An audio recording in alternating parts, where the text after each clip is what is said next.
So coaches in all sports have a number of techniques at their disposal that they can use to improve the performance of their athletes. So the first technique is coaching diaries and logbooks.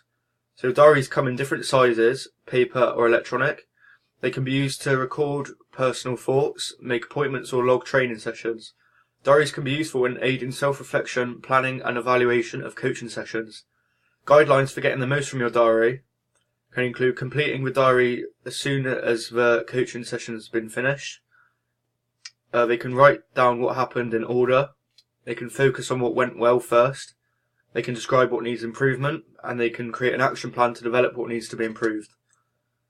So the benefits of diaries are that they can show progress over a period of time and are usually honest and describe how the coach feels about a participant at that time.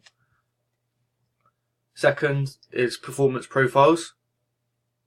So if a trampolinist, for example, is not performing a somersault correctly or is not coping with the physical commands of the sport, the coach or trainer can design a suitable exercise or coaching program.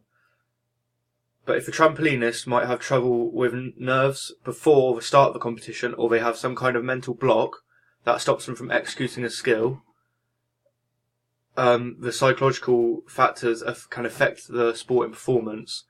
This can include confidence, so belief in the participant's abilities, concentration, so the ability to attend to relevant cues and not being distracted, control, so the extent to which you feel able to influence events, commitment, so the level to which you apply yourself, refocusing after errors, so the ability to adjust to negative outcomes in a positive way, and finally enjoyment, the amount of fun which you can have.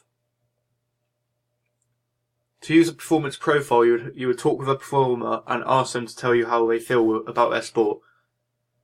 If they feel anxious, do they understand the terms, and how do they rate them? So how do they feel about being confident, concentrating, being controlled, committed, refocusing after errors, and are they enjoying their sport? So for the performer's main emphasis for any intervention should be focused on the areas that they identify as a weakness.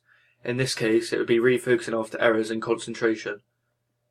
So in the same way, coaches can adapt this approach and apply it to their own knowledge. Third is observation and analysis. So it's possible to be observed and analysed by your team or club mates, your coach and yourself, particularly if you have access to a video of your performance. So interviews.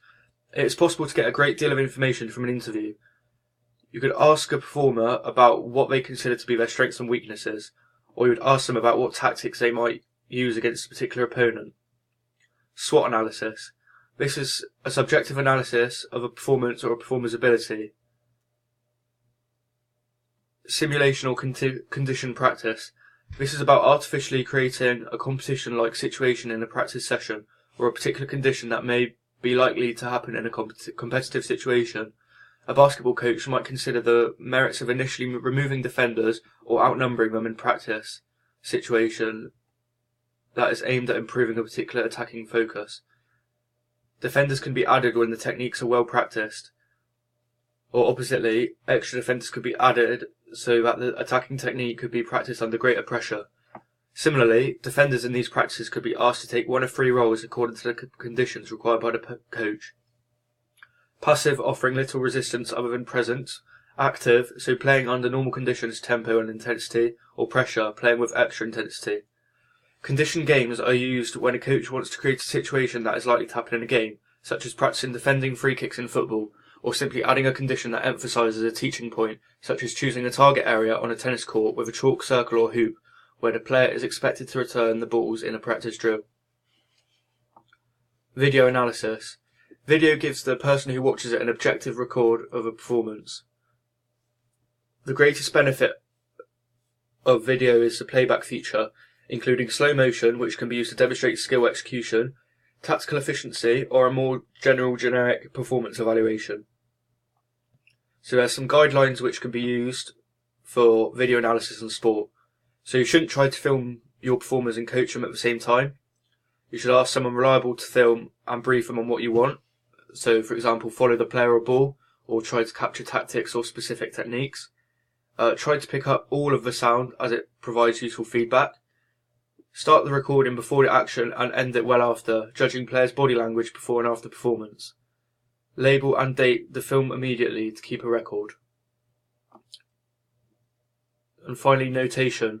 So notation is a way of collecting data and can be done by hand or with a computer. Hand notation is a system of recording detailed analysis of sport and literally noting the data on a sheet of paper using a predefined set of symbols. Systems like this exist for many sports, such as tennis, football, and rugby. The advantage of these systems is that if they are inexpensive, if completed by a skillful recorder, they'll produce quick information in real time, so that the coach or performer can have instant access to detailed information. The main disadvantages of this system are that it is open to human error.